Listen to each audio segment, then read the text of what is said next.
Om Namo Bhagavate Vasudevaya. Om Namo Bhagavate Vasudevaya. Om Namo Bhagavate Vasudevaya.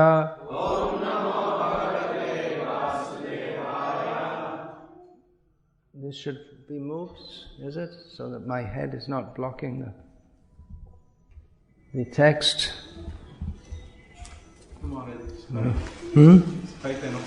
It's enough? All right. Srimad Bhagavad-gita, as it is, translation and commentary by His Divine Grace A.C. Bhakti-Vedanta Swami Prabhupada, Chapter 10, Text 8. Aham sarvasya prabhavaha mattaha sarvam pravartate iti matva bhajante mam buddhaha bhava samanvitaha aham sarvasya prabhavo matah sarvam pravartate iti matva bhajante mam buddha bhava samanvitaha. I am the source of all spiritual and material worlds. Everything emanates from me. The wise who know this perfectly, the wise who perfectly know this, engage in my devotional service and worship me with all their hearts.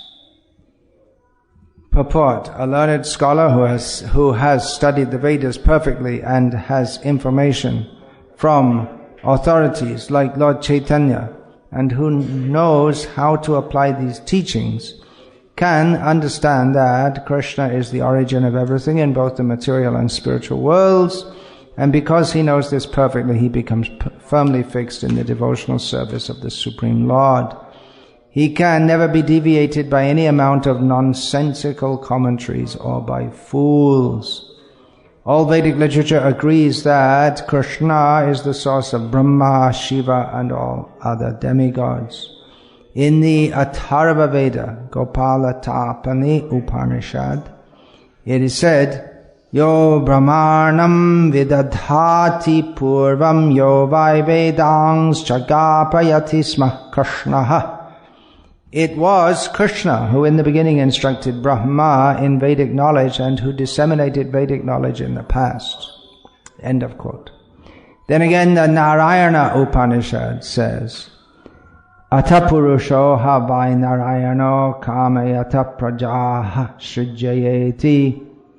Then the Supreme Personality Narayana desired to create living entities. The Upanishad continues, Narayanad Brahma Jayate Narayanad Prajapati Prajayate Narayanad Indro Jayate Narayanad Ashto Vasavo Jayante Narayanad Ekadasha Rudra Jayante Narayanad Vashadityaha. From Narayana Brahma is born, and from Narayana the patriarchs are also born. From Narayana, Indra is born, and from Narayana, the 8 Vasus are born. From Narayana, the 11 Rudras are born. From Narayana, the 12 Adityas are born. End of quote. This Narayana is an expansion of Krishna. It is said in the same Vedas, Brahmanyo Devaki Putraha. The son of Devaki, Krishna, is the Supreme Personality. From Narayana Upanishad.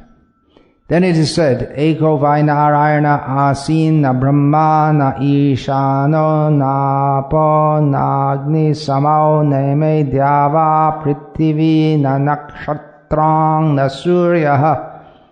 In the beginning of the creation, there was only the Supreme Personality, Narayana. There was no Brahma, no Shiva, no water, no fire, no moon, no stars, no sun. From Maha Upanishad. In the Maha Upanishad, it is also said that Lord Shiva was born from the forehead of the Supreme Lord. Thus the Vedas say that it is the Supreme Lord, the creator of Brahma and Shiva, who is to be worshipped. In the Moksha Dharma, Krishna also says, Prajapating cha rudrang cha pyahang eva srijami vai tohi mang na vijani to mama maya vimohitao. The patriarchs, Shiva and others, are created by me, though they do not know that they are created by me because they are deluded by my illusory energy. In the Varaha Purana, it is also said, Narayana paro devas tasmad chatas chaturmukhaha tasmad rudro bhavad deva sacha sarvagyatang gataha. Narayana is the Supreme Personality of Godhead, and from him Brahma was born, from whom Shiva was born. End of quote. Lord Krishna is the source of all generations, and he is called the most efficient cause of everything. He says, because everything is born of me, I am the original source of all. Everything is under me, no one is above me. End of quote. There is no supreme controller other than Krishna. One who understands Krishna in such a way from a bona fide spiritual master with references from Vedic literature engages all his energy in Krishna consciousness and becomes a truly learned man. In comparison to him, all others who do not know Krishna properly are but fools. Only a fool would consider Krishna to be an ordinary man. A Krishna-conscious person should not be bewildered by fools. He should avoid all unauthorized commentaries and interpretations on Bhagavad-gita and proceed in Krishna consciousness with determination and firmness.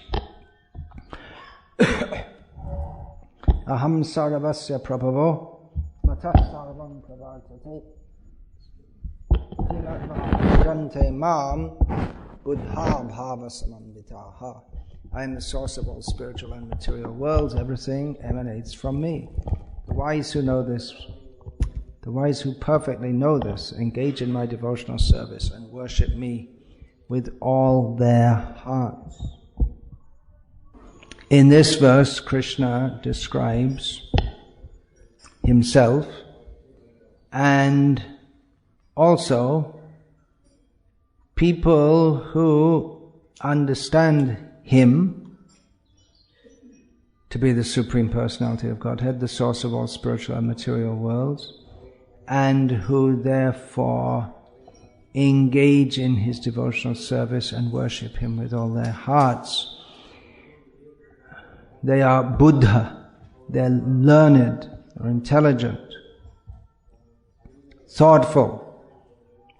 We find several times here in Bhagavad-gita, Krishna speaks of Buddhi Yoga. Just in the upcoming verse, Buddhi Yogam Dadamita. I give such persons, I link them with me by intelligence. So intelligence is a symptom of a human, considerably more than non-human species. That is meant for thoughtfulness. One should be thoughtful. Modern civilization, there's thoughtfulness, but it's practically presumed by everyone that this life is meant for enjoyment. Even you'll see so many philosophers in the Western world. Those who are interested in philosophy, which is not many, unless you're in France where they teach it in schools. But they're very proud. They talk, philosophy means for them what they call Western philosophy. But it didn't get off the ground. It didn't even start. Because they just presume as an axiom that we're meant for enjoying this world. There may have been some religious thinkers who had some different ideas. But then they are just, in the Western world also, just the opposite. Then they become renouncers of the world and engage in severe austerities. But they don't have any idea that, or yeah, there may be, but they don't accept the idea that there is another world that we're meant for enjoying. That comes under religion. That's not philosophy. There may be philosophy about religion, but religion itself is not considered to be not very thoughtful, because it begins on the platform of blind faith, which is rejected from the outset by that which is considered philosophy. So by Srila Prabhupada's grace, those of us who have been fortunate enough to study Bhagavad-gita and Srimad Bhagavatam under his guidance, we can immediately understand that all these great thinkers of they're all just, as Srila Prabhupada mentions more than once in this purport, fools. Actually, they're very intelligently discussing about that which is not worth discussing about. Ashochanan vashochang strang pragyavadang chabhashase gatasunam anugasang cha nanushochanti panditaha. Intelligent people don't lament, which means they don't rejoice either, over that which comes and goes, which has no permanence. They're not fixated on that. They have a better subject matter. So those who studied or heard from Srila Prabhupada, which means from Shastra and from all the previous acharyas, they can understand that these people, they're intelligently discussing that which shouldn't be discussed. As Srila Prabhupada gave this example in this regard of Kakatalya Nyai, that two pundits,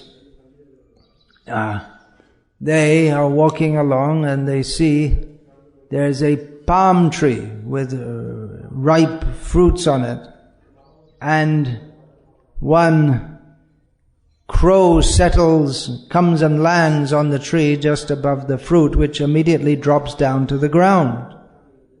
And being pundits, they're interested in understanding things and arguing about things. So one says, just see, the crow, by the action of his landing, the force of his landing caused the fruit to drop. And they said, no, it's just a coincidence. And then they go arguing back and forth. There's no way to find out. And even if you did find out, what would it matter? So discussing about being thoughtful, applying their intelligence to understand that which is not of any particular importance. So we should be thoughtful, but we should first of all be thoughtful about what should we be thoughtful about. Parabhavasthavadabodhajata yavanna jignasata atmatattvam. So I just quoted from Srimad Bhagavatam. You may think, well, that's just some religious opinion, but it's a very important comment or analysis that we are defeated. In other words, all our efforts are fruitless as long as we do not inquire into the nature of ourself. We're interested in ourselves, how I can be happy, how I can prosper, how I can flourish, how I can avoid distress. But first of all, we should inquire into ourselves. Who are we actually?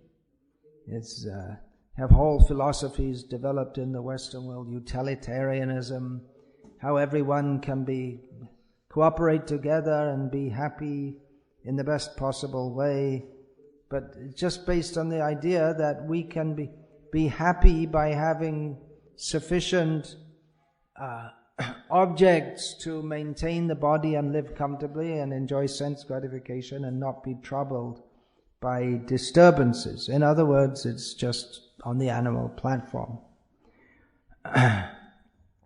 So then religion, that's supposed to take us higher, and has very strong claims.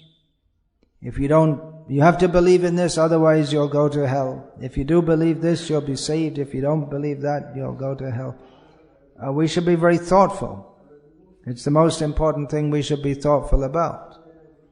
Because if what they say is true, and it might seem that there's some truth in it, seeing as so many people believe in it and have believed in it, there might be something to it. Something we should be very thoughtful about. When the great majority of people within known history have accepted that there is more to life than simply living this life. There is a world beyond. There is a God or gods or spirits or some state of those who are not theistic. They may also say there's a condition beyond this world, beyond birth and death. Nirvana, the Buddhists say. That is the point to be aimed for. Otherwise we're suffering birth after birth. So it's something we should think about. We should be most thoughtful about. Because if we get it wrong, we could be in a lot of trouble. If we get it right, then we'll be fulfilled in the best possible way. We should think very carefully. Otherwise we could be misled. There are those who say, well, to even enter on any religious or metaphysical path, you're being misled right from the outset. Because there is nothing more than this life. Bhasmi bhutasya dehasya king puna agavano bhavet. When the body dies, it's burned, finished. That's all. So don't worry about it. So, well, maybe that's one possibility, starting from our own platform of ignorance. But then how will we get from the platform of ignorance to the platform of knowledge? There's another big question. And how can we actually understand? And we can get hung up on that also. How can you actually understand? It's obviously it's very easy to be misled and cheated. Atheists, they're increasing their numbers by pointing out that there's so much cheating going on in the name of religion. It has such very bad effects. But it seems that atheism will never be very overly dominant in the world. Maybe in some areas more than others, but even that if we think about it, well, maybe they're right. You can think, but then, well, there's ample evidence that there is life after death, and in terms of reincarnation, it makes sense that there's a controller of this world, since there are so many laws, which so there is something beyond it. How can I find out? How can I not be cheated? Or how can I practice in the best possible way? There may be so many different ideas and different opinions, and then some people may say, well, all the opinions are all the same.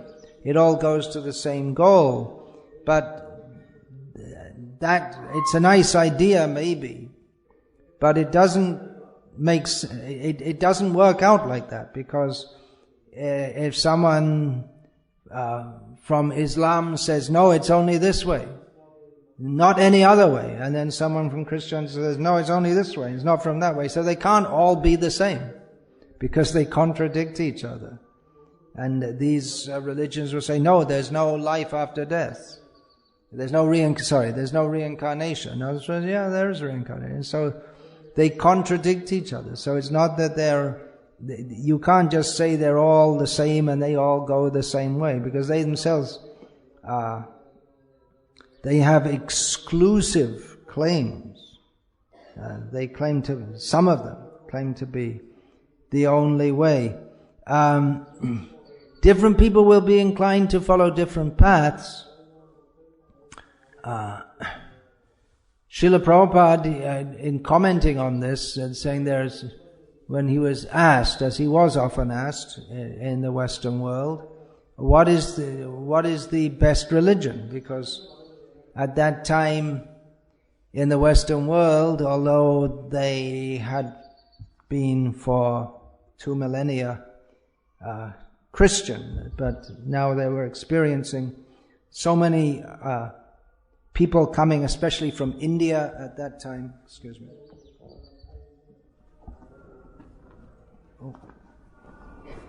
And giving different ideas about religion. So when Srila Prabhupada asked what is the best religion, maybe some of the people asking were trying to draw him into some kind of argument that our religion is better than yours. No, our religion is better than your, this kind of fight. Srila Prabhupada simply said that he would simply say it doesn't matter which form you practice, but the proof will be seen as how you love God, if you actually love God. And then if Srila Prabhupada pressed on that, he would develop that more, that you can't love God and love dog. Or as Jesus is credited as saying, or quoted as saying, you cannot love God and love mammon. Mammon means materialism. The definition of the best religion is given in Srimad Bhagavatam.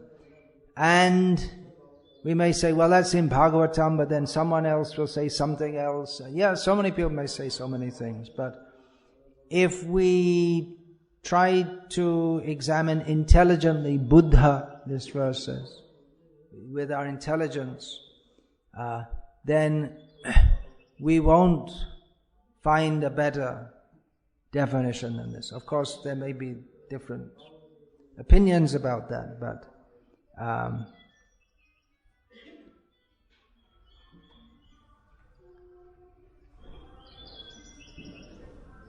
there may be different opinions about that, but yeah, well, what can we say? Then different people they may argue, but here's the Srimad Bhagavatam's definition. Savai pung sang paro dharmo yato bhaktir adhokshaje ahaitukya pratihata yayatmasu prasidati. The best dharma or occupational duty, that which should be done, or that which is our intrinsic nature, or religion. The best for all beings. It's not that it's exclusive to any race or nationality or caste. It's open to everyone, male, female, learned, unlearned, whatever. It's open to everyone. Is that by which we can attain loving devotional service to the transcendent Lord. Of course, there's much packed into all these words. There's much to be understood. But basically, loving God without any personal motive and constant. It's not that we have a holiday or we take a break, but it's always going on. It flows automatically. That will be explained later in Bhagavatam, but it's constant. It's not that, well, I'm serving God and I'll get, in future I'll go to heaven and I'll enjoy myself by the grace of God. This will actually satisfy us. If we try to satisfy the Supreme Person, then we ourselves become satisfied. So, if we're actually intelligent and philosophically inclined and really looking for the best path, we can't go higher than this. on principle. Of course, we can go develop that understanding, and then what is the highest manifestation of that? That is discussed. We'll find the whole Brihad Bhagavatamrita specifically. One section of that specifically focuses on this question: what the different levels of love of Godhead. But as a principle, we can't find anything better than this. Although different people may have different opinions and say that, well, unless you believe in Jesus, just bringing in actually a sectarian idea. This savai pung sang paro dharma. This is a philosophical understanding. It's not a sectarian idea. It's a neutral. It's a faith neutral statement. Just describing what is the nature of the highest attainment for every living being except Adhokshaja himself. Every living being except God himself, who is to be, he is the object of love. Actually, the word love is not there, but bhakti. Bhakti subsumes, the term bhakti subsumes love, service, both are there. So Srila Prabhupada translated bhakti as devotional service. But most people, even if they are thoughtful enough to think, well, okay, so which path should I follow? Most people don't even think like that, but even if they do, they don't look very carefully. Or they assume, they start with so many assumptions, so therefore someone may convert from one religion to another thinking that this other religion, it's better because people are more moral, or you get better, they have a better social system, or their ideas about God are better, but they don't begin at the beginning of understanding who we are. And therefore they think that the idea, who we are, who is God, and what is our relationship with God, they don't understand that. And therefore they think that one religion is better at delivering the goods of how I can get as much as I can from God. That's their outlook. They have no idea that we are meant for serving God. Or even if there are some who have the idea of serving God, but they don't have a clear idea of who He is or how to serve Him, what He likes. Unless we have a very clear idea of the Supreme Person, then we can't really serve Him properly. Just if we're told, serve someone, you have to, okay, so how is, well, most people never even think of offering food to God. They go, how can I offer food? I mean, He's already got whatever He needs, so He doesn't need to eat food. Food, that's for humans, but He's beyond that. So they think it's a very odd and primitive idea to offer food to God. But, well, why not? If you like, He likes. Where does our liking of food come from? From His liking of food. So they said, okay, we'll offer food to God. But you don't know what He likes. So we end up offering, well, I like pizzas and chips, so probably He does too. Or I like sausages and mashed potatoes, so probably He does too. We don't know. You have to find out specific details of who He is and what He likes. Otherwise we can't serve Him and love Him properly. It's not possible. Well, how are we going to find that out? We can't find out by ourselves. Just by our own endeavor. If you want to find out what the Prime Minister of India, who's a very big person in the worldly estimation, but a very small person compared to the Supreme Person, Supreme Personality of Godhead, if you want to find out what he likes to eat, and there's not much use to find out because you can't feed him anyway, even if you wanted to. But We can feed God. That is there. He's closer to... The big man in this world is further away from us than God. He's very close and willing to accept our offering. But then, how could we find out? Maybe by guessing. Well, let me see. We know a little bit about him. Okay, he's Gujarati, so probably likes food with lots of sugar in it. And which part of Gujarat is he from? In different parts, there's different people. They eat khaman or dhokla or different things. We can guess. We might get some idea, but you can't really know. It's called the ascending process. If we try to understand God or the absolute truth by our own effort, that's called ascending. That means we're down here and God's up there and we're trying to get up there, but we never really go up. It's called the ascending process because the idea is that we should ascend. That's the arohana pantha. But we don't actually go up. It's called that because there's a hope of going up, but we don't really go up at all. Or even if we go up a little bit, we don't. It's like a bug climbing up the wall in a prison. We're still inside the prison. We don't get out of them. You can't climb out of the prison. We're inside the prison of our misconceptions, and we can't get out of it just by our own effort. We require help. So that help comes if we first of all admit that we're in ignorance. I don't know how to go, where to go, how I should go, even that we should go. Mostly we don't even know that we should go. Someone who doesn't know that he should go, he's not going to go anywhere except round and round in this material world.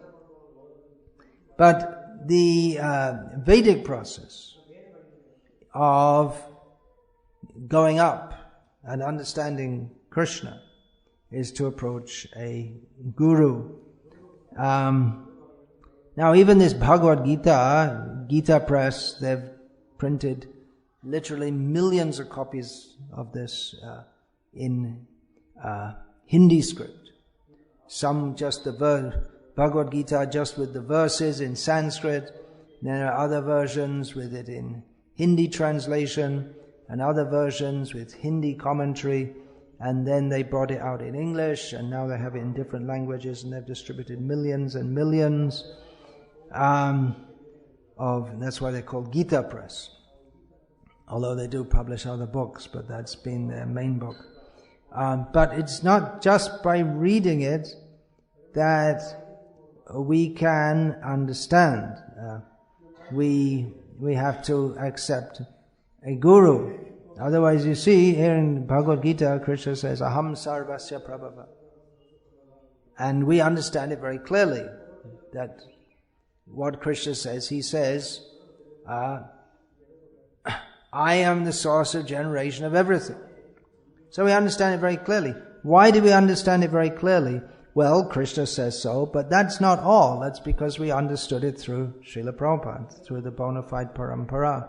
Otherwise, others, if we understand it by our own, try to understand it by our own brain, or if we try to understand it through someone else's brain, whose brain is not properly in order, he's not got the proper understanding, then we won't understand, even though the text itself is quite clear, but we won't understand. We have to be guided to understand, yes, this means Krishna, the person. Oh, then we understand. But if we go to an impersonalist, they'll explain it differently. Mostly people go to impersonalists because they have that inclination to have some mystic experience, but they don't want to understand, they don't want to surrender to Krishna. We get what we want. Krishna's within our hearts. He directs us in such a way to get what we want. So we have to accept a guru, we have to accept a path, we have to accept guidance, and it's not just intellectual. There's discipline, there are rules and regulations to be followed. It's not like studying some subject in school or university. If we go to the universities, there's no it's not required to get their degree that they have to, for instance, not engage in smoking and drinking and fornication. Those things are not encouraged. They may be discouraged somewhat in the school, but it's not a disqualification. If the student is smoking, he can still get his university degree. There's no stop. Means he can understand the subject matter. But for understanding the subject matter of transcendence, then we have to become detached from that which contaminates our consciousness in this material world. So there are certain things that contaminate our consciousness, certain things that purify our consciousness. We need guidance in all these things. Therefore, Bhagavad-gita teaches this, how to love God, or that we should love God, but then exactly what is the process of loving God? That we require subsidiary literature also, and guidance. Otherwise people say, yeah, I love God, I go to church every Sunday, and when we come back from church we have roast beef, and I love God. So words are, I feel it. And people, they may feel, I feel it. They have the bhava feeling, yes, I love God. I love Sai Baba, he's so wonderful. Sai Baba, for me, Sai Baba is God, and they feel it, but there's no Buddha. There's no intelligence, there's no buddhi, there's no intelligence there to understand. This is an absurd proposition that Sai Baba is God. It's just completely, cannot be considered at all intelligent. So we have to accept a path, we have to accept guidance, one who knows, who can guide, one or several, but we have to accept that guidance. But then even when we come on a path, we'll find there are so many other questions will arise. If we're thoughtful, here it's enjoined, we should be thoughtful. We may have so many other questions, and the questions could go on unlimitedly. There are all kinds of questions that can arise. We may question the teachings within the parampara. We may question the people within our parampara. Someone else may say, yes, this Chaitanya Mahaprabhu's line is right, but you haven't really got it right. And it can go on and on. This just a few days ago, I got an email from a disciple. Somebody will say that Bhakti-siddhanta Saraswati wasn't initiated, and what do you say to that? So I answer that. And then, next question, then if this Radharaman Charan Das Babaji actually admitted his mantra was bogus, then why did people continue to follow? And then, I can go on. There can be so many questions, on and on and on. But you can't just, inquisitiveness is required, but just to go on asking questions, so many people will bring so many doubts. We have to it's also intelligent to put our faith in a certain process and a certain line and follow that. So faith is required. Faith means to some extent it's going to be blind, and until we attain this stage of perfection, it means we have to have faith that I just can't stop and ask all the questions, and then when I finish asking them, then I'll commit myself, because there's never an end to all the questions. We have to commit ourselves at some point. Otherwise, so many doubts may arise, or people may bring so many doubts. They may present so many things that your guru said this, or your scripture says this, but actually it's not like that. Of course, I'm not making a case here for ignorance, or not knowing Shastra, but it's unlimited.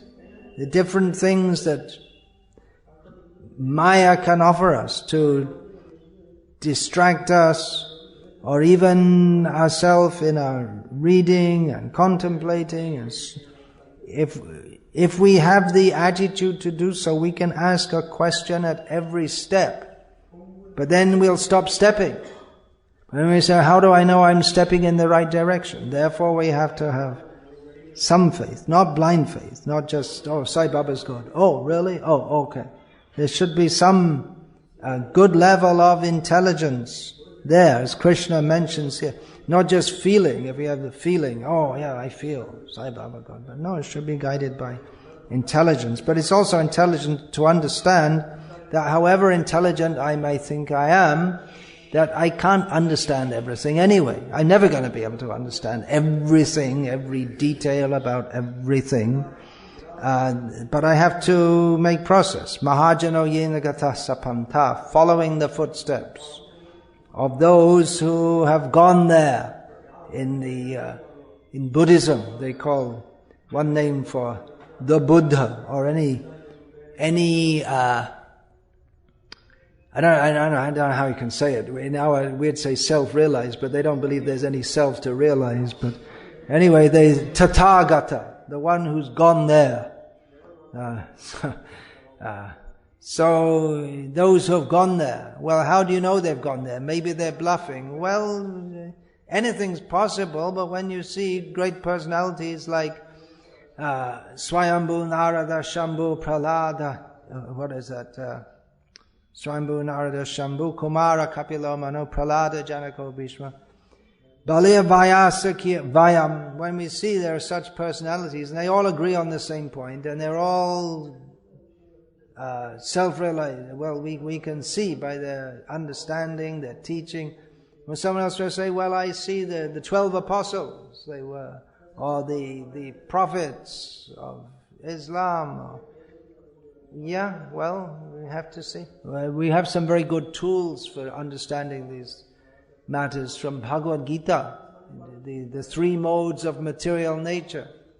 We can see that religion which encourages animal slaughter, then it can't even begin to be thought of as an advanced religion. The level of consciousness is very low. So intelligence means guided by knowledge. We can see there are great persons who have gone there. So we have to find someone who's gone there, or who's in touch with one who's gone there, or better than that is someone who never left there. Just like we say avatar, Shaktyavesh avatar. The great acharyas, they're understood to be avatar. They've come down, empowered with the energy of Krishna. Krishna Shakti Bina Nahe Tar Pravatan Kali Kale. What is that? Kali Kale Yuga Dharma Nama Sankitan. Krishna Shakti Bina Nahe Tar Pravatan. In this age of Kali, the Yuga Dharma, the religious system, is chanting the holy names of Krishna in Sankirtan, congregational chanting. One who has got the energy of Krishna, one who is empowered by Krishna, can establish that in this world. So those who have come from there, those who are not part of this material world, they come into this material world to bring us there, to bring us back. We can take guidance from them, how to go there also. And the process, it's not just learning from them, but service is very much required also. Faith, yasya deve para bhakti yatha deve tatha guru tasaite katita hyartha prakashante mahala. The person who has full faith in the Supreme Lord and in the Guru who teaches that, such a person, to him all the purports of the Vedas are revealed. Then how to approach a Guru? It's not just for, one goes for learning, but the process of learning is samit parni. One brings wood, wood for the fire. What are you going to give a guru? You're going to give him a gold watch? What does he want? He doesn't need anything. But the guru in the forest, he's just... But one thing you can bring him is some wood for the fire, because he's doing the sacrifices. So that samit particularly is the kindling wood by which you can make fire by rubbing it together. So it's very useful. So the idea is that one should come in an attitude of service. One who is in an attitude of service, he can understand everything by the mercy of Supreme Lord, and by the mercy, that mercy comes through the Guru. An example is there in Madhva Sampradaya of the Jayatirtha was an Acharya, Tikacharya, the one who explained Madhva's very difficult texts, very difficult to understand. He explained them in a way that made it relatively easy. Of course, it's still not that easy, but he clarified everything. He appeared, he was born about 50 years after Madhva left this world, and in that sampradaya it's understood that the bull, one of the bulls who used to, Madhvacharya would travel here, there and everywhere with his books. Books in those days meant these palm scrolls. He had a cart full of them. Of course, he knew everything himself, but sometimes he would show that just for showing evidence or whatsoever. So he would travel with that, and one of the bulls would, it was seen, he would listen very carefully whenever Madhva spoke. And Madhva wouldn't speak unless the bull was there to listen. And that's very strange. Why is that? And so he was doing service to Shastra and service to Guru, and then he became Jayatirtha. That's the understanding, who was able to clarify all these different points. So by service and by carefully hearing with faith, then one is imbued with the proper understanding. In this regard, there's an anecdote told of Jagannath Das Babaji Maharaj, how some young men came to him to be his disciples, to practice bhakti under him. So they're very excited. Now Raga, Noga, Bhakti, and all these, so many things we have to do. So I'm going to find out whether I'm going to be this manjari or that manjari, and we'll be chanting all day. They're very excited. He looked at them and said, okay, you go and work in the garden. You go and work in the garden, produce some fruits and vegetables. So they did. You accept a guru, you have to accept his order. And I came back after some time and said, well, we thought we were going to be chanting and doing bhakti. He said, you do work in the garden. Serve the dham. By their Navadvip dham. So you serve the dham by making nice gardens, and that can be offered to the Lord. Well, we want to do bhakti. He said, you want to do chanting? All right, later. He didn't think they were ready for chanting. They thought we're going to go high, so high. Okay, you do this. Actually, what could be higher than serving the dham? Well, I want to realize my swarup. Okay, then they may chant, realize your swarup, and then they'll be, when they realize their swarup, they realize they're cultivating the garden in the dham, because that's the kind of thing that you get when you realize your swarup. So, okay, you were shortcut, but they thought, no, we want to do chanting and bhakti. So this, then they doubted. There's so many others. Bhakti Siddhanta Saraswati Thakur, he was in the dham on the order of Bhaktivinoda Thakur, overseeing the affairs at the Jogpit temple. Those days it was not the big temple that you see now in Mayapur, but just a smaller affair.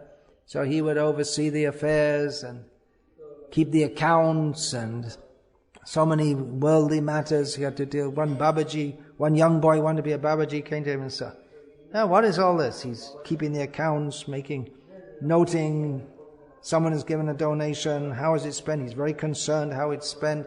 So, "I came here for bhakti. What's this?" He's just like a businessman. So he went over the river to Gorky Shordas Babaji. Now he's his guru, and he's much better than him, he thought. He was so foolish. He had doubts. His doubts, improperly, he wasn't fit actually to be a disciple. He thought, I'm on this higher level, I need to go up higher. I'm not just going to be, what is this, just polishing the brass, and I want to just sit and chant and do some, get really into the nectar here.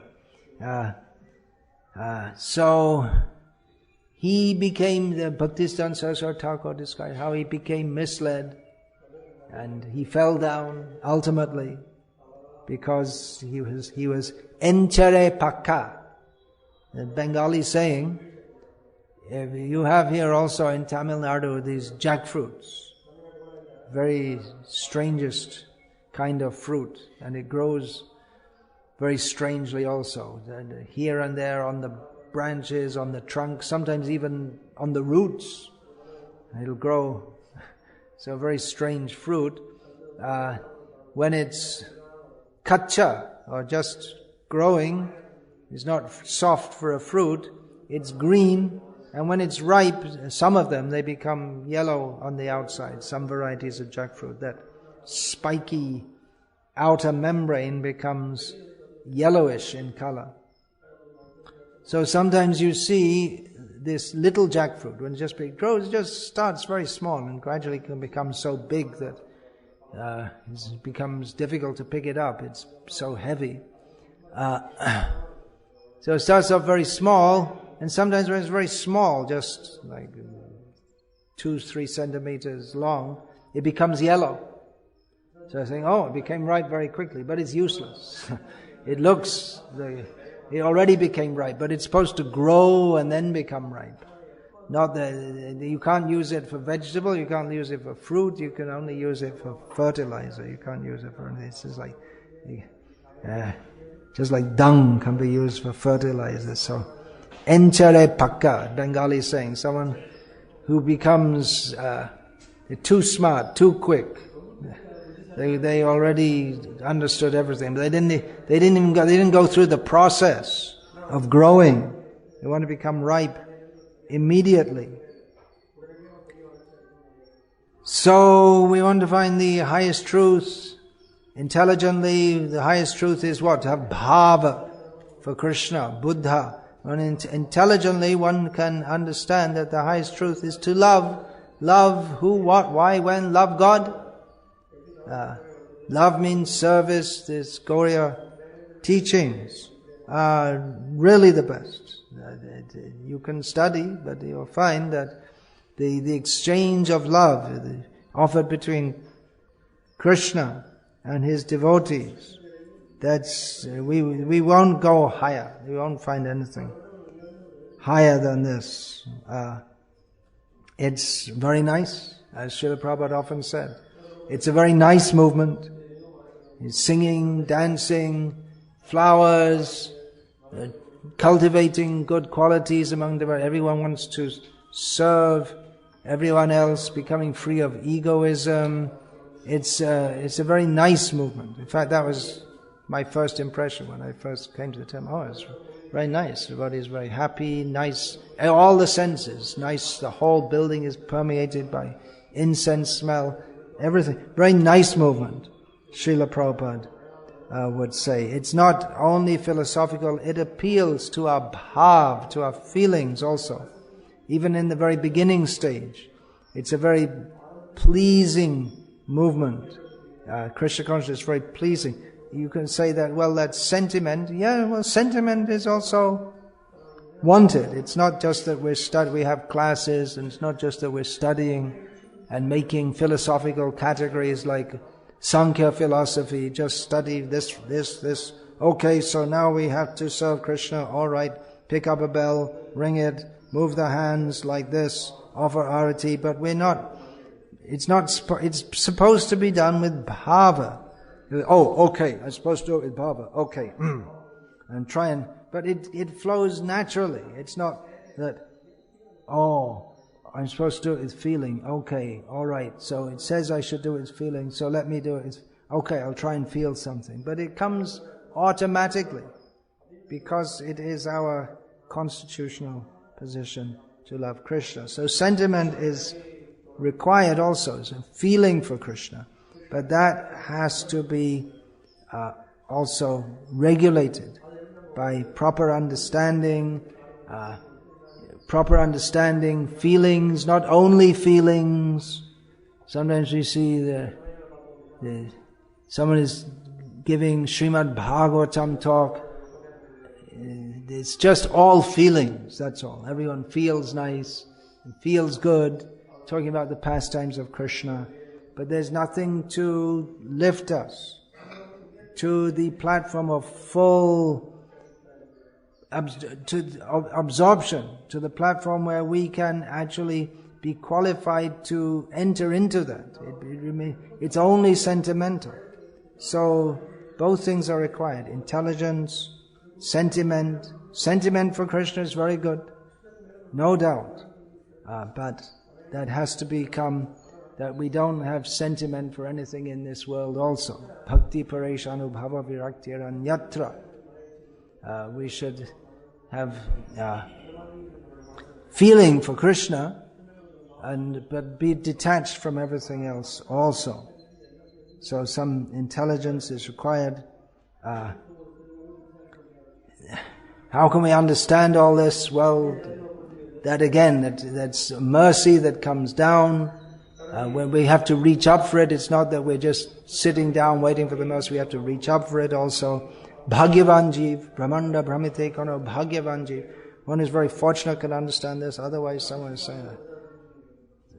may say, oh well, what is this? We have to give up meat, we have to give up coffee, it's too much. Or there may be so many ways. Someone may not even come to this path, someone may come to this path and go off this way, that way, be deviated. Feelings. Yes, we want to develop feelings for Krishna. That has to be regulated by proper understanding, also proper philosophical understanding.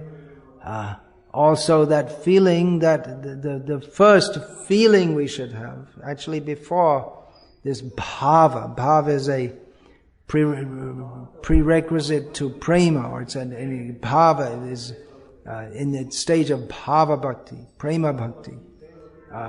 So bhav is always there. Krishna bhavanamrita, Krishna consciousness, the nectar of feelings for Krishna. But the first feeling that we need to have on the path of Krishna consciousness is dainya. That means in bhakti, the path is sharanagati. First of all, before prema, there is the path of taking shelter of Krishna. First we have to take fully shelter in Krishna.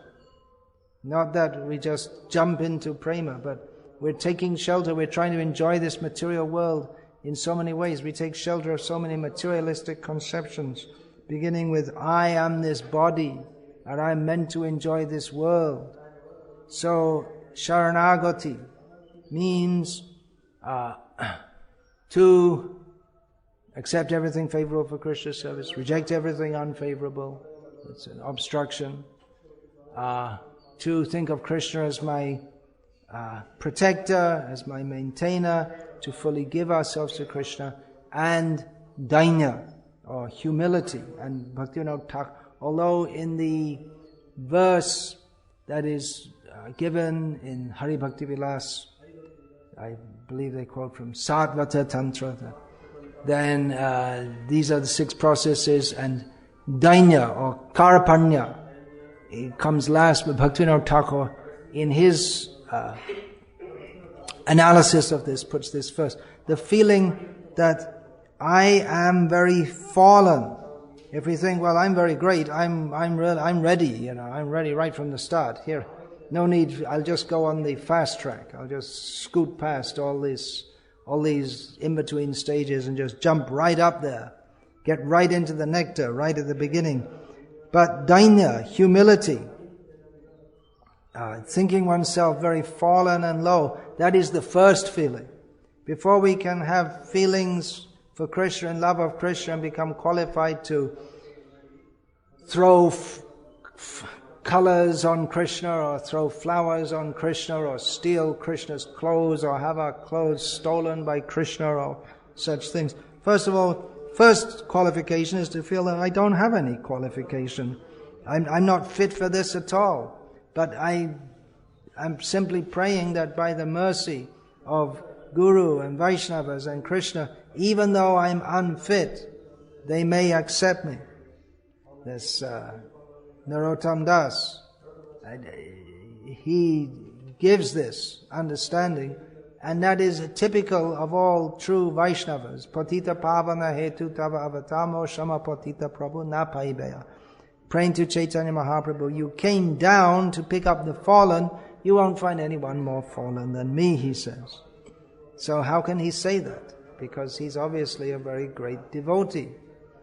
And he was born with all those attributes which are generally an impediment to feeling humble. He had Janmaishvarya Shruta Shri. He was born in a wealthy, prominent, powerful family, wealthy family, good looking, we don't know, but well, there's the picture of him. He looks very nice to see, but it's not specific. Then, and very intelligent, and he, after studying with Jiva Goswami, became very, very learned.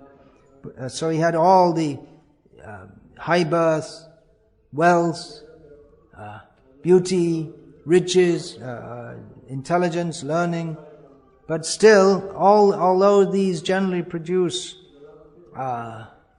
pride in people, by which they can't feel humble. If you can't feel humble, you're ineligible to get Krishna's full mercy. Then, but still, he was very, very humble. So it might be that people come to Krishna consciousness. Sometimes we see people, devotees, they come and think, well, I'm from very learned, I'm from a very good background. You see, I have a good education and a good family and plenty of money. So I'm a better devotee, because others are just coming for the chapatis or the idlis down here. They're not really serious, but I'm better because I come from a good background. But thinking like that in itself is a disqualification. Thinking, well, I'm better than the others because they're just coming because they're sentimental. But see, I come from a very pious family. But that feeling, that bhava, the first bhava is feeling of desperation, dainya. I'm so hopeless. I have no hope. I'm so fallen.